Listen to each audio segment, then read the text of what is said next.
On this episode, I talk with Jonathan Talley as we explore seasonal outreach ideas for your church.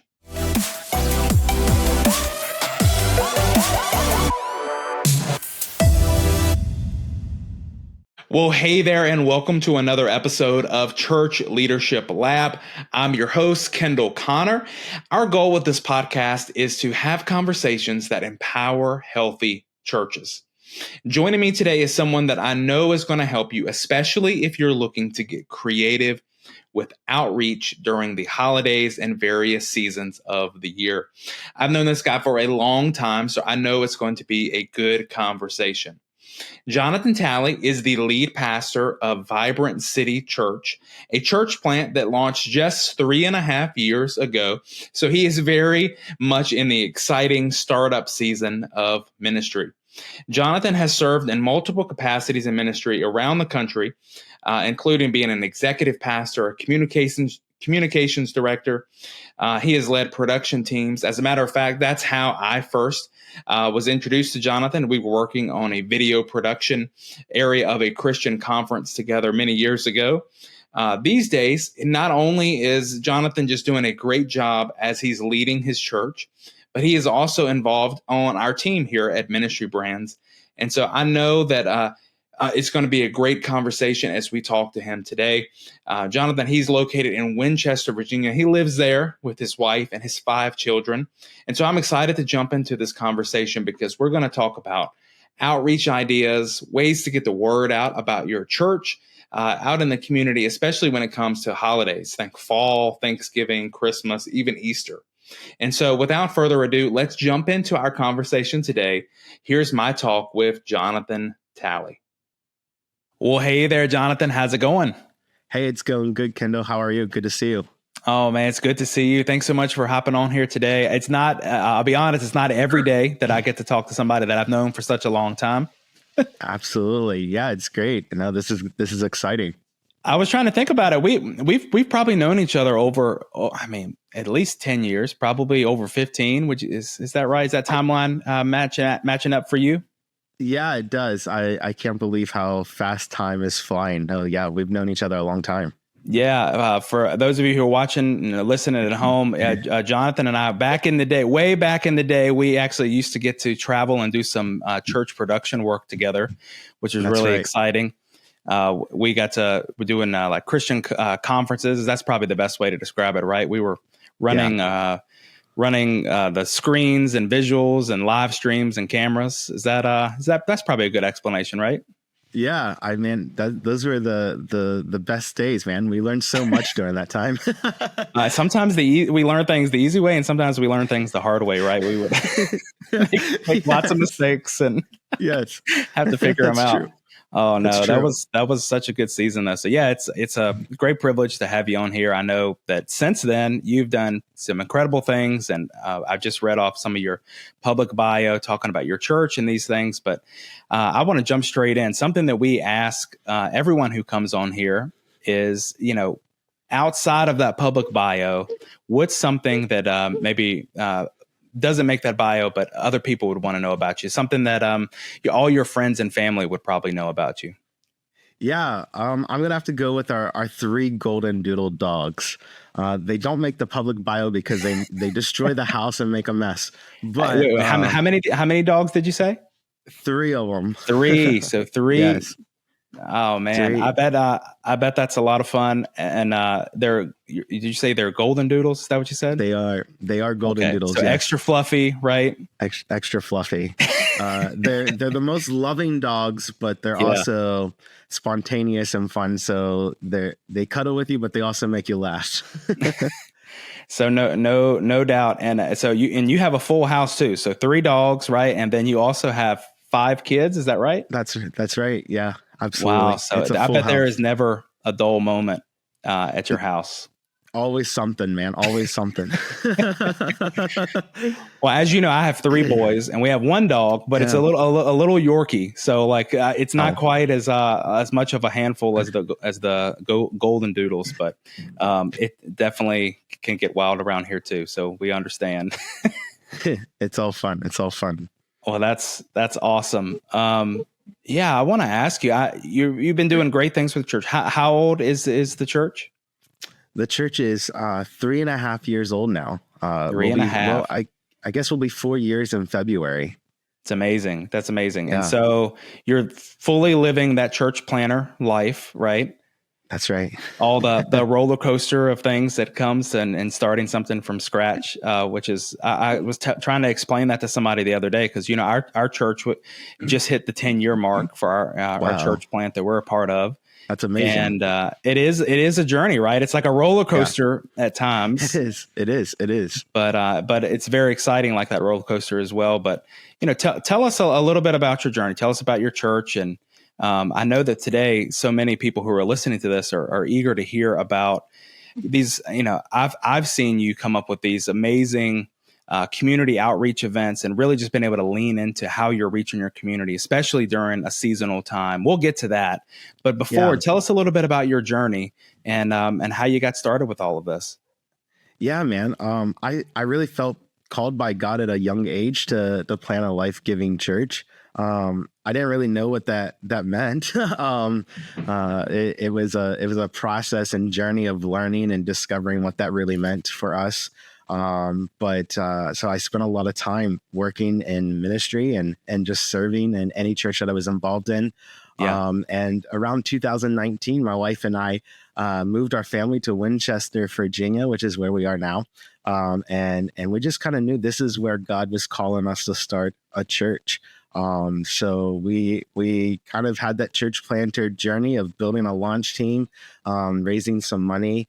And we did all of this in the middle of COVID, by the way. Wow. It was Yeah. I'm sure unbelievable. that brought its own challenges, right? Yeah.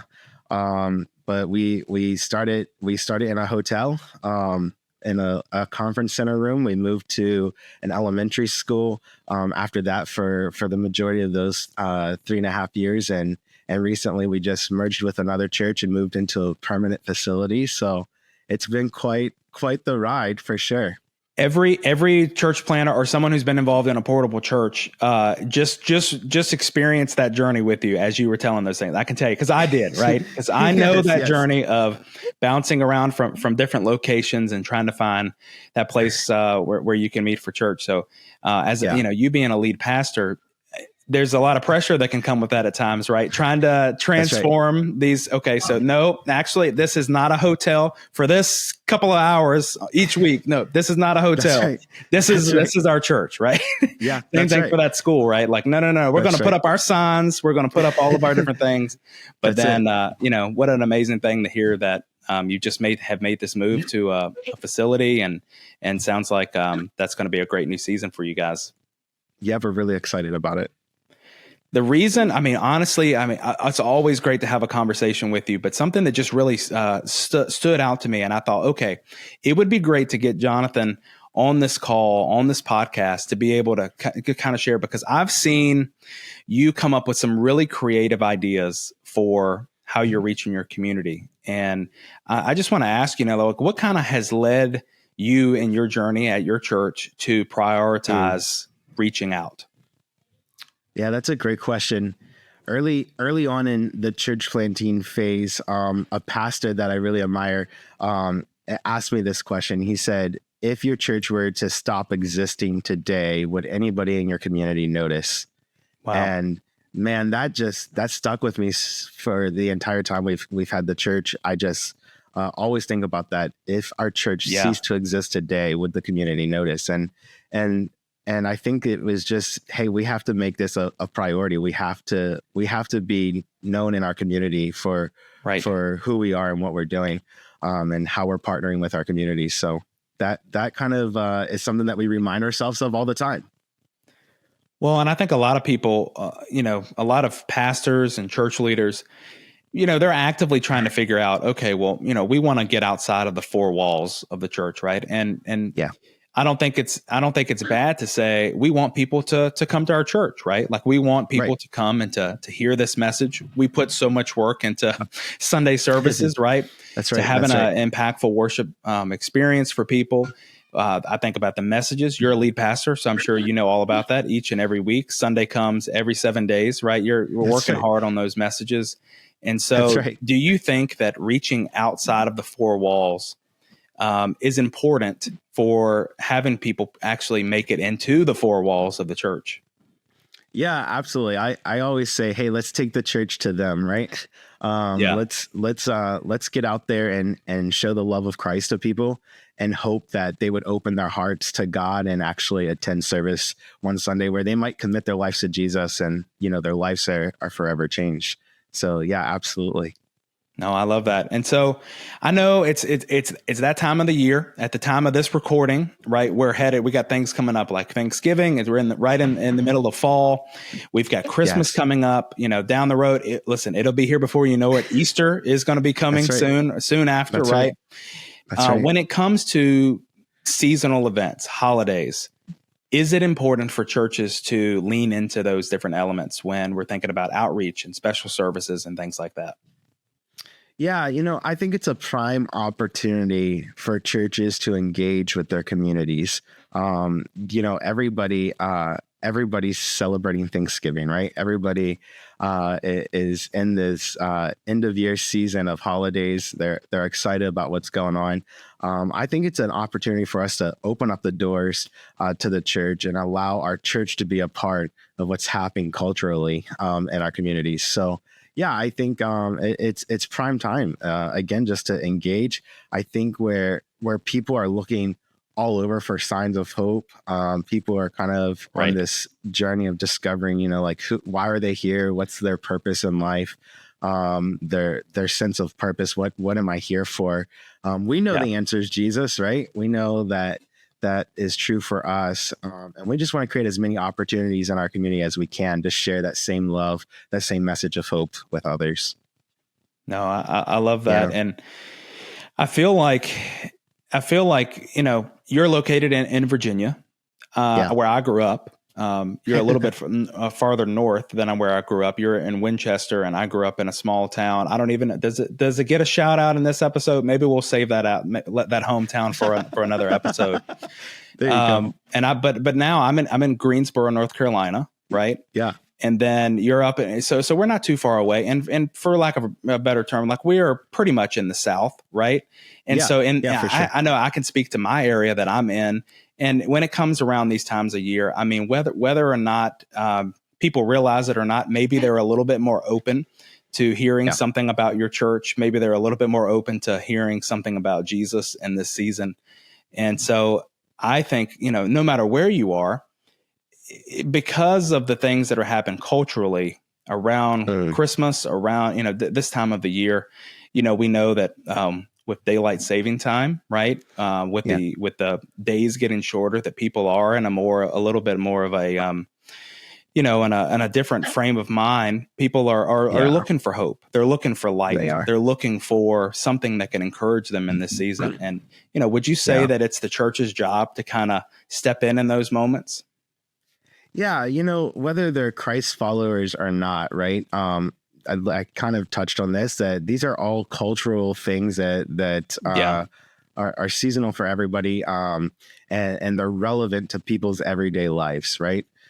So yeah, I think this is again just a huge opportunity. Everybody's wanting to eat a good Thanksgiving meal, right? Like everybody loves eating Thanksgiving dinner. I know I do, right? Yeah, come on, right? Everybody's wanting to feel like a family connection right now. Everybody's wanting to feel like they belong to something. And many people just don't have these opportunities for whatever reason. So I think it's a huge opportunity for the church to step in and say, hey, we're providing an opportunity for these things that you're feeling like you're missing. You know what I mean? No, I love that, and I know our people who are listening, they love the nuts and bolts of these kind of things. What are some examples of outreaches and things like that you've done in this time of year? Yeah, man, we've done quite a bit over the years. I think we're always changing it and always trying to discover what works best for our community, what's a need in our community, and so. Yeah, around Thanksgiving, we're starting this year. We're doing like a Thanksgiving outreach, putting baskets together for people who might not have, the resources to get a Thanksgiving meal. And I said, come on, we got to load these baskets up with like the best Thanksgiving dinner possible, right? You got to hook them up, right? We got to hook them up. We're getting ready to go into Christmas. And it's just next month. I can't believe it. Shout out to all the people who've already decorated for Christmas. Wait, is that you? Have you already decorated? That's me, man. I love Christmas. I love it. Are you like on November 1st? Like we're going all in, like this is the day? I like That's it. My wife for the longest time tried to convince me to go earlier than before Thanksgiving. And I kept saying no. And then one year I did it and I fell in love. And now I'm a November 1st guy. I love October 31st at midnight. It's time to change everything. All right, kids, go to bed. Mom and dad have got to put up decorations. That's so funny. That's right. Yeah. So with Christmas and things like that, I mean, what are some other ideas? And listen, when we say outreach, it doesn't necessarily have to be some kind of big event, right? Like it can be small things that you're doing just to get the word out about your ministry and what God is doing there. What different things have you tried, or what would you recommend to churches? Yeah, I think anything that can just showcase that, hey, we're a church that is fun and exciting. You're gonna fit right in here. Are great opportunities. So for like December, we'll do something special every single Sunday. Maybe like hot chocolate Sunday, kid pajama Sunday, and just kind of like bring back that nostalgic Christmas feel from like when you were a kid, right? Yeah. And just try to do something a little bit fun every Sunday. Again, people, they're looking all over. Lives are crazy busy right now. And we've tried to create moments where people can just slow down and enjoy what's happening. So we'll create a lot of fun things for Sundays. We'll do like photos with Santa, just different activities to say, hey, come to church on Sunday. And then we promote all of these things, various different ways through social media, invite cards, etc. I love that you said that. And you hit a word. The buzzword for us is that we were trying to figure out at our church, we want to do some things. We want to give some easy invite type things at our church. And we actually, you said the word moment. We call them I think maybe just because we didn't want to call them events. They weren't like a whole event or a whole idea. They were just these small moments that we were creating at our church. So we have a moments team at our church that they step in whenever we do these extra special elements. And again, it may be something as simple as what you said, hot chocolate on Sunday. Okay, well, listen,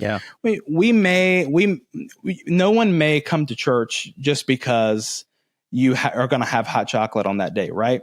But it is a fun element. It's just a little add. It's like a little plus. It's a little bit of extra that you can say, oh yeah, you've got, so when you're there, you've got your person in your church and he's talking to somebody, a friend that they see in Target or something like that. It's an easy thing. Oh, if you're looking for a church in this season, you should, I'd love for you to come with me to our church. We're going to have hot chocolate this Sunday, or we're going to have, something, I'm trying to think of some different things. The kids' pajamas. Oh, your kids would love it. They're doing a big pajama day, or they're doing, whatever those things may be. You got me kind of scratching my head trying to remember all the different moments that our church has done. But sometimes it is just a photo booth, right? It's just those little small elements, and they're not necessarily things that, again, that it would be the only reason that they would come to your church. Right. But it is a fun, memorable thing that you can create, and it does inspire people. It gives them a great excuse to say, oh,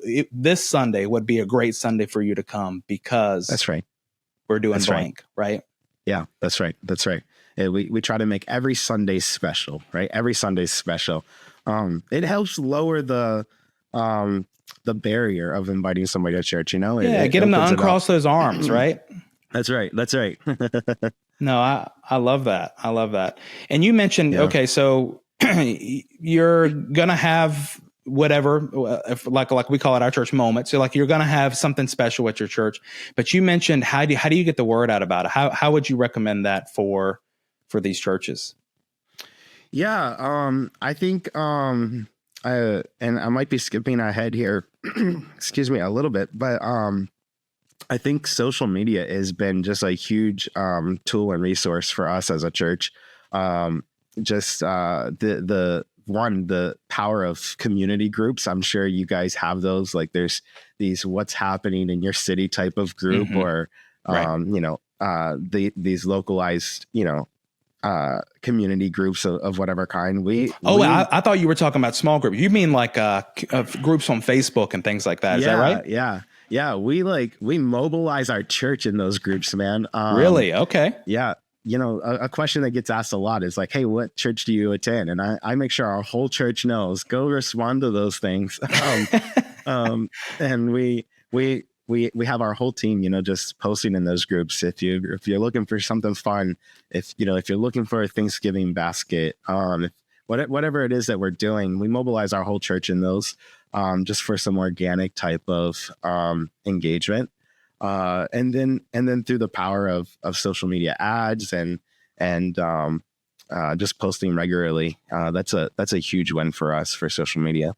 I know that's an area that you really excel in. It's something that I follow your church's pages on my Facebook and Instagram and places like that. So I see all of the good things that you're doing.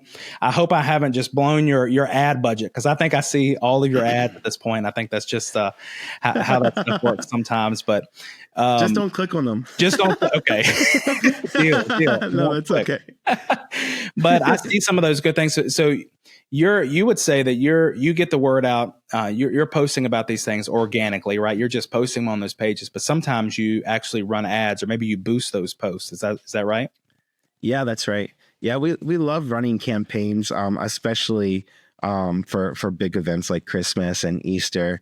Those are kind of our huge ad campaigns that we run throughout the year. Yes. But then we also just run regular campaigns every day. There's always ads running that are inviting people to church every single weekend.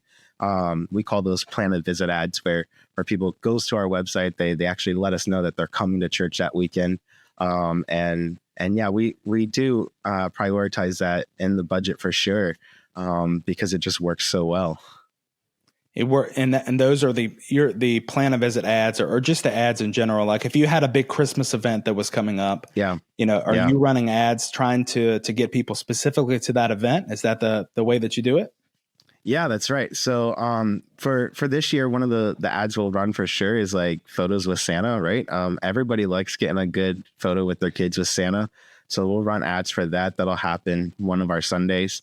And then our big Christmas Eve service will be our next big event. So we've really learned that people in our community just really love that low key candlelit Christmas Eve service. And I used to think Christmas had to be this big event, right? And that we just never had enough resources or money to do it. But I've learned over the last few years that especially around Christmas time, people are just looking for this low key, home feeling, family feel type of service. Yeah. So we'll do it with the whole family. It's like a whole family service that we'll run ads for and invite people to. No, I love that. And I think that just speaks to the fact that it doesn't always have to be some huge thing, right? To be a success around Christmas time or around Easter. Sometimes the scaled back is actually what people are looking for. Would you agree with that? Yeah, 100%. As much as I love the big stuff, right? Yeah. And it sounds like maybe you're doing both. Like you have two different things at Christmas. Is that right? Yeah, kind of. We'll have a Christmas Sunday type of service. But then that low key candlelit service, man, is where it's at. We'll just come in and it's kind of like everybody's relaxed and getting ready for Christmas. We'll drink some hot chocolate and sing some Christmas carols. Yeah. No, I love that. And I think it just speaks to the fact that people are looking for something real. And at the end of the day, no matter what you're doing for any of these seasonal events or any special moments that you do in your church, I mean, they are all just the cherry on top, right? Like they're extra, right? And I had a guest on a few weeks ago, and they just said, like, like at the end of the day, it's none of this stuff is what it's about, right? It's really all about Jesus and pointing people to him and helping people to have a real encounter with them. But on the other side of that, it also is, we have these creative gifts that are inside of us. We have these elements that are, I believe, God given, that just, create these community bonds. Like, we want to get around other people. We want to celebrate. We want to have these moments. And, having those at a church, to me, there's no better place to be able to come together to celebrate this joy, this hope that you have found in Jesus. And so, we could go without any of those extra things. I do believe that, Facebook ads and special events, maybe it isn't what they're about, right? We know that, but they can be a great method for giving people a great excuse just to get in those doors. Absolutely. No, I love that. What would you say goes into planning something like a special event like this? Is it a lot of work for the people who are, maybe they say, look, we've never really done anything for Christmas or for Thanksgiving or New Year's or whatever. It does a lot go into it. Yeah. So for Christmas, usually we're starting planning now. I think we're probably a little behind schedule. So not a whole lot of planning for Christmas, just because, again, it's more low key, laid back, and a lot more simple. So we'll start promoting it in the next couple of days. For Easter, though, our teams have already started planning for Easter. Before so even tell us Christmas. about that. What do you have special at Easter? Yeah, man, we do this huge thing every year, and it's just a huge win for us. A large Easter egg hunt in our community, and it's probably one of my favorite things that we do as a church. We have, I think last year we had like 35,000 Easter eggs. This huge event, the Saturday before Easter, very purposefully, because not a whole lot of people are having Easter egg hunts the Saturday right before Easter in our area. So that gives us an opportunity to kind of set ours aside from or apart from everybody else's. And then it gives us a huge opportunity to invite them to church the very next day. But yeah, our team has already started planning for it. A big part of our Easter weekend is that Easter egg hunt, and a huge part of that is just, securing prizes. Almost a lot of that stuff gets donated to us. And we've learned the earlier that you ask for those types of donations, the better chance that you have of actually receiving donations for prizes. Right. I want to pause you right there. So you're saying, okay, so you're having a big event, something out in the community, and a big part of it you're saying is prizes. People get excited about the idea of, they might have a chance to win something while they're there. Is that what you're saying? That's right. Last year, I think we gave away like 30 bikes. Oh, wow. Yeah. That's awesome. And 20 of those were like donated to us by local organizations that didn't use them for Christmas or something. Yeah. And then, we gave away like some Nintendo Switches, some hoverboards, just different things that kids love and enjoy and would love to have, And when you're doing something like an egg hunt or, something that's out there in the community, I know a lot of churches just wrapped up doing trunk or treats and things like that. Yeah. When they're things that's not necessarily a Sunday morning, it is more of an opportunity to do something like that. And it seems like maybe that can be a big draw. I know that even in our community, that's something that I've seen. Our city has huge events, and they always have those things listed on there. So obviously that is a big draw to get people to your event, right? Yeah, absolutely. I'm trying to come to your event. I gotta find out. I think I might need a new bike. Yeah, come on, man. Come on. I'll tell you where the egg is. Last year we had a lot of people show up, and we weren't expecting the turnout. I thought, oh no, we advertised too much, because the sheriff's office actually came by and like had to close the road because traffic was just a mess. Jonathan, I'm going to be honest with you. You could share that story for the rest of all time, and you can always say, listen, we know how to do events. We had so many people come that we had to have the whole sheriff's department come to help navigate all the traffic. That's like a win that you can put that up on your shelf and save that for any moment. Listen, I know how to do this. We can get people from our city in here. I don't know. They weren't too happy with us. That's So I'm guessing for this next one that you have coming up, you put in an extra budget for making sure that you can go ahead and have them in place. That's right. That's right. That's right. Absolutely. Yeah. But it's a lot of fun. It's a great way to just get your name out there. And people say it all the time. Hey, aren't you the pastor that of that church that had like that big Easter egg hunt, Yeah. And so people really know us by that too, which is really cool because it helps spread the word about who we are. That's really cool. And what I love is about any of this. And listen, you're 3.5 years in, which is really exciting. Some people are listening to that, they hear that, and they're thinking, okay, look, this guy's he's just getting into this. What I would say that I feel like I've noticed, and this is broad. It's certainly probably in the case with everybody, but a lot of times when you're new and you're just getting into it, you have a lot of enthusiasm, you have a lot of energy, and you're able to take an idea and turn it around really quickly and easily because you're not having to jump through so many different things. I feel like that's kind of one of the best things about kind of that startup season of a church or a church plant is you're able to take an idea and you're able to just run with it. You're able to figure out things as you go. Whereas I feel like sometimes the longer you've been established as an organization, you have an idea and it just seems sometimes like there's so much space, so much time between an idea and when it actually can come to fruition. Right. And I would just say, I want to encourage everybody that when you hear some of these ideas that he's coming up with, remember the season that he's in. But also, I think for everyone who is seasoned, who has been in this, it's the kind of thing you can take these ideas and just remember that, like, listen, yes, it does take a little bit more effort the longer you've been in this thing to kind of turn the ship to get because you have to go through different processes and things like that.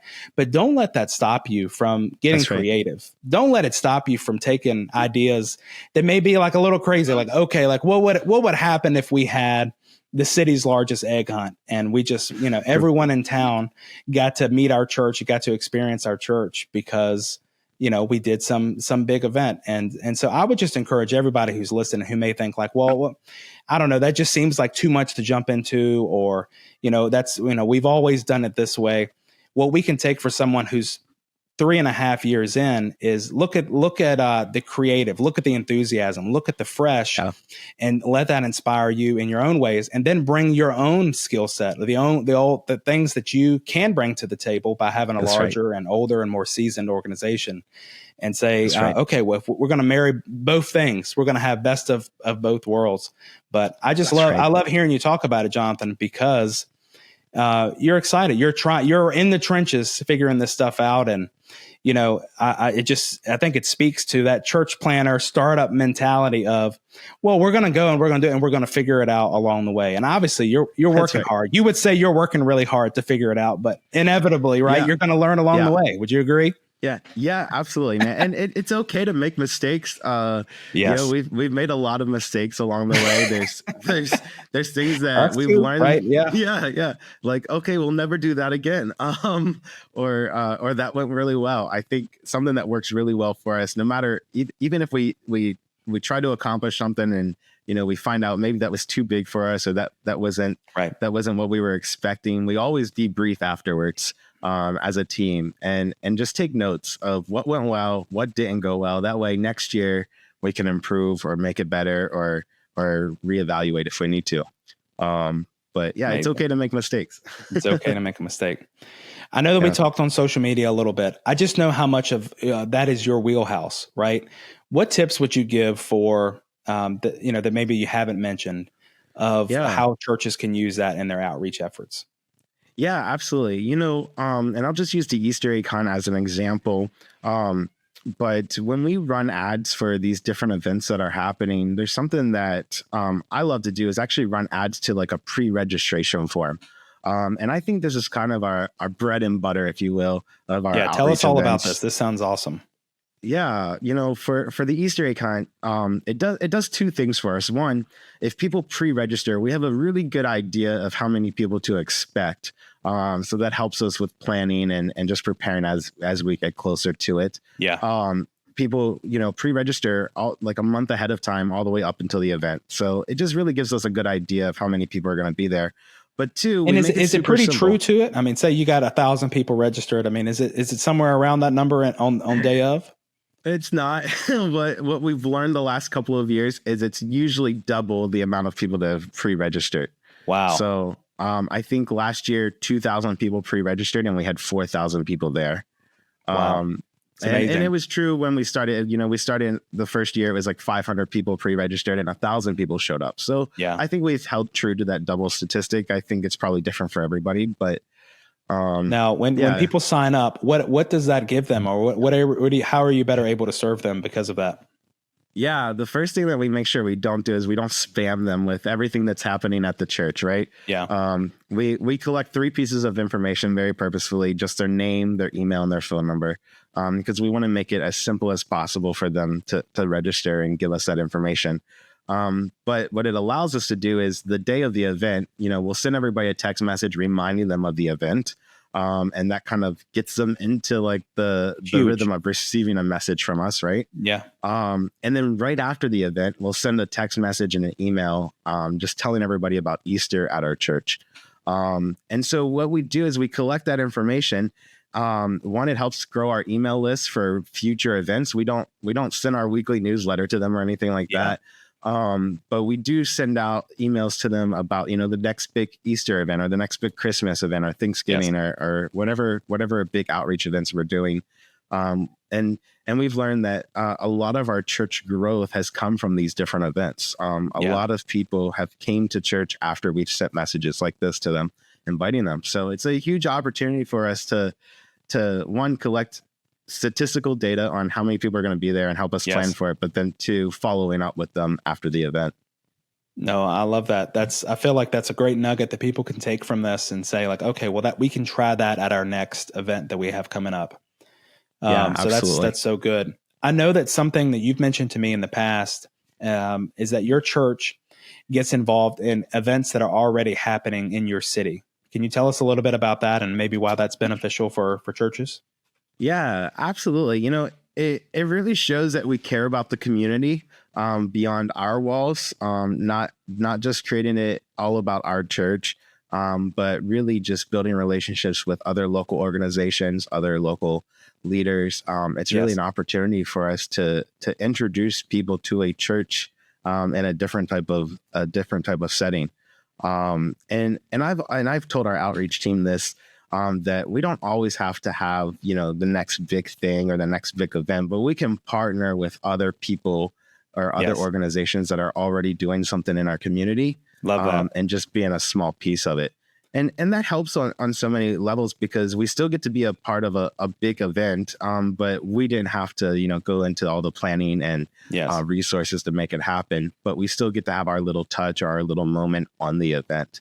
And so you're in Winchester, Virginia. So just for everybody who's interested, I know what the answer to this is, but tell us, what is that big event that's in your city that you guys get to be a part of? Yeah, man, it's a big deal around here. The Apple Blossom Festival. That's it. I knew it was coming. It happens every year, and people go crazy, man. This is a big deal for this area. So. This year we might have a float in the parade or something, but we're just gonna hand out waters, and people are charging $5 for a cold water, so we said waters are super cheap, and we can get them cold, and we can just give out free waters to people, walking around and just get our name out that way. Yeah.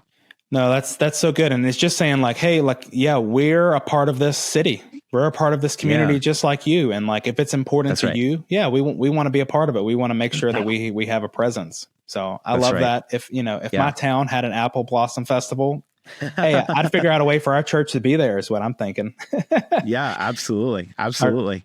That's something that our church tries to do as well. I mean, just trying to make sure that, if there is something that has your city's attention, having a presence there. And even if you're doing something simple, like just serving people with a bottle of water, as you said, it makes a big difference. And just letting them know like, hey, we're here. We've been here. Absolutely. All right. Like this is, we'd love to meet you. We're here to serve you. So yeah, absolutely. No, I love that. Absolutely. Just I know that we're kind of coming up on the end of our time here, but I'm curious, what would you say to encourage church leaders if they're thinking about making the leap into jumping into any of these outreach events, maybe Facebook or running the ads and things like that, anything that helps to get the word out outside the walls? How would you encourage those leaders? Yeah. First I would say start small. Again, don't feel like you have to have the next big thing. Focus on one event or focus on one holiday that really resonates with your community. So maybe it is, your community has something like an apple blossom festival and you can hand out waters or something. Just find something that you can start with small and be consistent and pour excellence into it. And really make it volunteer driven. How can you mobilize volunteers to be a part of it? I think that's a huge win, where people are walking in their God-given gifts and abilities and talents of serving others. And at the same time, you're getting the word out about your church and you're just starting small. I think it's a huge win. No, I love that. And start on whatever level you're at. Right. And that's right. I love that you said to get people involved, because the more people that I feel like you get involved, the more of a chance you have of actually reaching those people's friends, their neighbors, their coworkers, and things like that. Right. And so it's kind of dual purpose in a way, right? Absolutely. Yeah, no, that's great. Yeah, for sure. I love that. Something that we ask for every person that comes on the podcast is we're all about healthy churches and empowering healthy churches. What would you say, in your opinion, is one essential component of a healthy church? Yeah, that's a deep question, man. Don't want to put you on the spot. There's a lot of components, but I think one component that we have found that has been very critical is just a clear vision. The Bible says and Proverbs, where there is no vision, the people perish. So a clear vision actually helps us unite the church family as a whole. And it really just guides everything we do as a church. So I think that's very important. No, I love that. And to be able to accomplish these things that we're talking about, these ideas, you're going to have that vision, right? You're going to have to be able to communicate that with people and get them excited about it. So I think that works so well with what we've talked about today. Yeah, absolutely. And always remember, when you felt like you've communicated the vision enough, you have it. So over communication is great.